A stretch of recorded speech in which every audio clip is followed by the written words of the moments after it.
Sia 23, gua pitakin kepala lu. Assalamualaikum, ketemu lagi dengan Bang Napi Channel. Channel apa adanya, tidak ada apa-apanya. Teman-teman, menarik ya, setelah viral kemarin, Mahfud MD menyatakan bahwa ada satu kementerian yang dirjennya dimintai uang sejumlah uang sampai 40 miliar untuk setoran begitu ya. Nah, orangnya sudah dipenjara. Nah, itu klarifikasi yang kemudian dibuat oleh Mahfud MD, Menko Polhukam. Nah, seingat kita, hanya ada 4 menteri ya yang dipenjarakan oleh KPK terkait dengan kasus-kasus korupsi ya, dan itu tidak terkait dengan setoran 40 miliar itu. Ada Yuliari Batubara soal bansos ya. Kemudian ada Edi Prabowo ya terkait lobster. Kemudian ada 2 orang menteri lagi yang di periode pertama Jokowi juga dijerat kasus. Nah, pernyataan Mahfud ini membuktikan atau mengkonfirmasi pernyataan dia di Kompas TV bersama Aiman Wicaksono itu bahwa si Mahfud ini sudah menyebar berita bohong ya, hoax yang tidak bisa dia buktikan.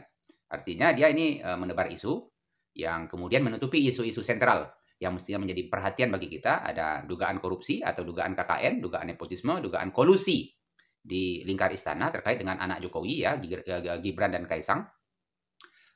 Dengan perusahaannya yang disuntik secara jor-joran ya, yang Anda yang hanya disuntik vaksin.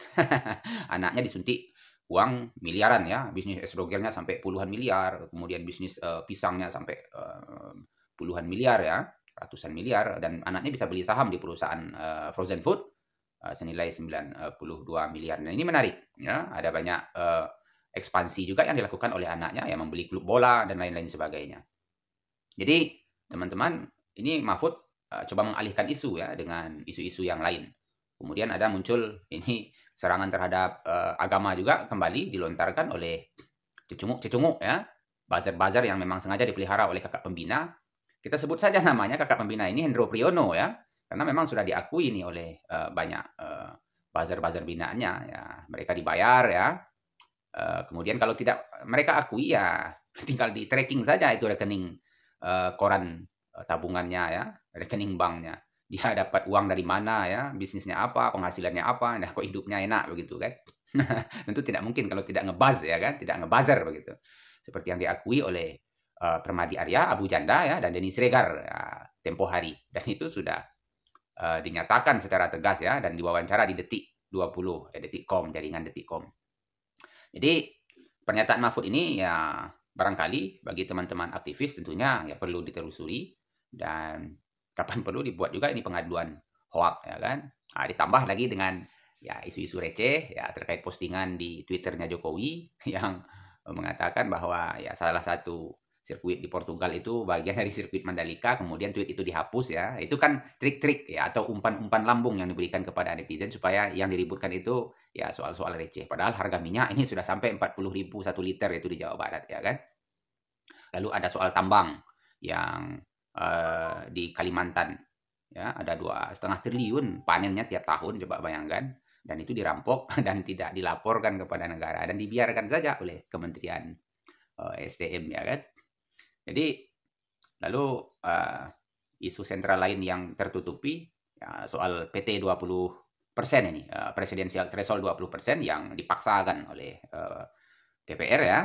Dan sekarang sedang bergulir gugatan terhadap PT 20% itu untuk dijadikan 0% supaya kita dapat pemimpin yang kredibel, pemimpin yang tentunya menjadi pilihan kita bersama ya, yang juga punya kapasitas untuk mengelola negara sebesar Indonesia.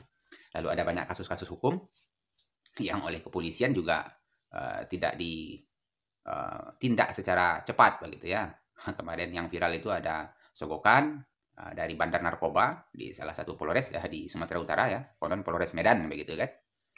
Nah, ini perlu menjadi perhatian. Mereka sibuk mengejar orang-orang yang ya, urusan sajen ya, urusan undang-undang ITE ya kan. Padahal kasus-kasus narkoba itu banyak yang ditutupi. Ada barang bukti yang hilang juga ya, dirilis 222 kg.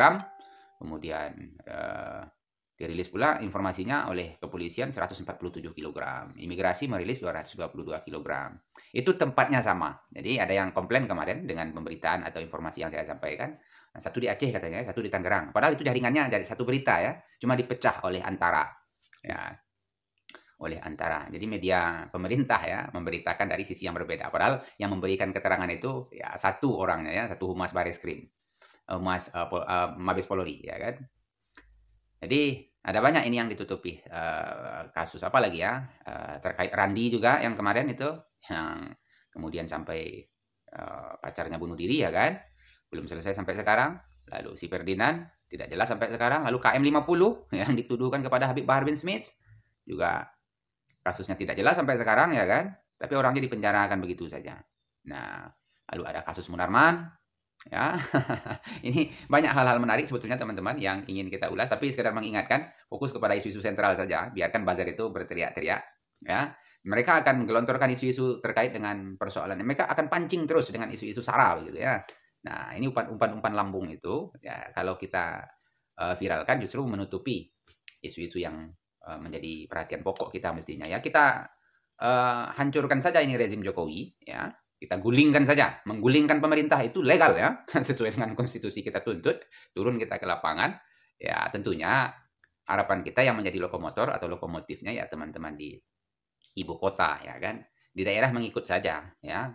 Kalau keinginan daerah sebetulnya merdeka begitu ya. Tidak terikat dengan pemerintahan pusat. Kita kan sudah otonomi daerah ya kan. Tidak boleh ada intervensi dari pusat terhadap apapun yang akan dibuat oleh pemerintahan daerah.